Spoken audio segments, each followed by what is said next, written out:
ಯಾಕಂದರೆ ಆ ಲಾಸ್ ಆಗ್ತದೆ ಗೊತ್ತದ, ನಿಮ್ಮ ದುಡ್ಡು ತೊಗೊಂಡು ಹೋಗಿಬಿಟ್ರೆ ಅಂತ ಹೇಳಿದ್ರು ಸಹಿತ ದುಡ್ಡು ತೊಗೊಳ್ತಾ ಇಲ್ಲ. ಯಾಕೆ ಹಿಂಗಾಗ್ಲಿಕ್ಕತ್ತದ್ರಿ ಇದೆಲ್ಲ? ಜನ ಯಾಕೆ ಇವ್ರನ್ನ ಅಷ್ಟು ವಿಶ್ವಾಸದಾಗೈತಿದಾರೆ ಅಂದ್ರೆ ಅವ್ರಿಗೆ ಈವನ್ ಬ್ಯಾಂಕಲ್ಲಿ ಇಟ್ಟು ಲಾಭ ಬರ್ತಾ ಇಲ್ಲ, ಮತ್ತೆ ಲಾಭ ಬರ್ತಾ ಇಲ್ಲ. ಮತ್ತು ಇವತ್ತು ಏನಾಗಿದೆ ಅಂದರೆ ಇದ್ದ ಡೆಪಾಸಿಟ್ಗಳನ್ನ ಮುರಿಸ್ಕೊಂಡು ಊಟ ಮಾಡುವಂಥ ಪ್ರಸಂಗ ಬಂದದ, ಮನೆ ನಡೆಸುವಂಥ ಪ್ರಸಂಗ ಬಂದದ. ಯಾವ ರೀತಿ ಮಾರ್ಕೆಟ್ ತುಟ್ಟಿಯಾಗಿದ್ದರಿಂದಾಗೆ ಇವ್ರ ಪೇಮೆಂಟಿಂದ ಯಾವುದು ಸಾಲದಿದ್ದಾಗ ಅನಿವಾರ್ಯವಾಗಿ ಈ ದುರಾಸೆ ದೂರದ ಆಸೆ ಹೆಚ್ಚಾಗಿ ಜನ ಇಂಥಲ್ಲಿ ಹುಡ್ತಾ ಇದ್ದಾರೆ. ದುಡ್ಡು ಅನ್ನೋದು ಸ್ಪಷ್ಟ ಆಗ್ತಾಯಿದೆ.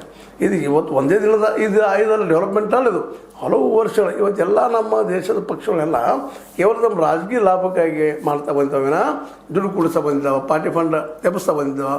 ಅದರ ಜನರಿಗೆ ಸ್ವ ಉದ್ಯೋಗಗಳು ನಿರ್ಮಾಣ ಮಾಡಿ ಅವ್ರು ದುಡಿಯುವಂಥ ಉದ್ಯೋಗದ ಲಾಭ ಆಗುವಂಥ ವ್ಯವಸ್ಥೆ ನಮ್ಮ ತಂದಿಲ್ಲ. ಈಗ ನೋಡಿ ರೈತರು ತೊಗೊಳ್ರಿ, ಹೇಳ್ತೀನಿ ನಾನು ಎಷ್ಟು ಸಲ ಹೇಳಿದ್ದೀನಿ ಈ ಮಾತನ್ನು. ರೈತರು 1 ಟನ್ ಕಬ್ಬು ಬೆಳಿಬೇಕಾದ್ರೆ 4,000 ರೂಪಾಯಿ ಖರ್ಚು ಮಾಡ್ತಾರೆ. ಆದರೆ ಆ್ಯಕ್ಚುಲಿ 3,300 ರೂಪಾಯಿ ನಮ್ಮ ಏನಪ್ಪ ಅಂದ್ರೆ ಶುಗರ್ ಫ್ಯಾಕ್ಟರಿ ಕೊಡ್ತಾರೆ. ಅದರ ಮಾತ್ರ 50 ರೂಪಾಯಿ ಶುಗರ್ ಫ್ಯಾಕ್ಟರಿ ಕೊಡೋದು ಹಿಂದೂ ಮಾಡ್ತಾರೆ. ಅಂದಾಗ ಪಾಪ ರೈತ ಏನು ಮಾಡ್ಬೇಕು? ಅಂದಾಗಿದ್ದು ಒಂದಿಷ್ಟು ದುಡ್ಡನ್ನ ಯಾವ ಲಾಭ ಮಾಡ್ತಾನಪ್ಪ, ನೀವು 10 ಬಡ್ಡಿ ಕೊಡ್ತಾನೋ, 5 ಬಡ್ಡಿ ಕೊಡ್ತಾನೋ, 20 ಬಡ್ಡಿ ಕೊಡ್ತಾನೋ, ದುಡ್ಡು ಹಾಕಿಬಿಡ್ತಾನಲ್ಲ. ನಾಳೆ ವ್ಯಕ್ತಿ ಗುಳುಮ್ ಅಂತ ಹೋದಪ್ಪ ಅಂದ್ರೆ ಕಳಗು ಕೊಡ್ತಾನೆ. ಇದಕ್ಕೆಲ್ಲ ನಮ್ಮ ವ್ಯವಸ್ಥೆನ ಕಾರಣ ಅನ್ನೋದನ್ನು ಯಾರೂ ಬಿಡಿಸಿಡಬೇಕಾಗಿಲ್ಲ.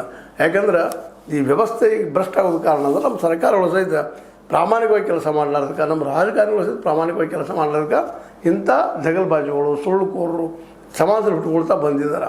ಇವತ್ತು ಮಾನೆ ಇರ್ಬೋದು, ಮೊನ್ನೆ ಈ ನಮ್ಮ ಶಿವಾನಂದ್ ಇರ್ಬೋದು, ಇಂಥವ್ರು 100 ಜನ ಇದ್ದಾರೆ.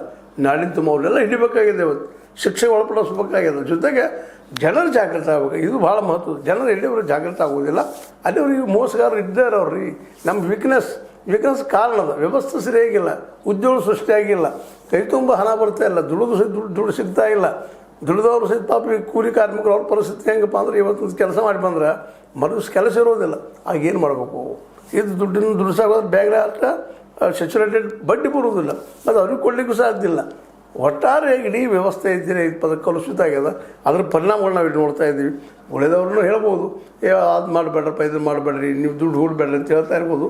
ಬಟ್ ಜನರ ಇವತ್ತು ಬದುಕು ಕಷ್ಟ ಆಗ್ಯದ, ಅದಕ್ಕೆ ಅವ್ರು ಹೋಗಿ ದುಡ್ಡು ಹಾಕ್ತಾ ಇದ್ದಾರೆ. ಅದಕ್ಕೆ ಸರ್ಕಾರ ಇವತ್ತು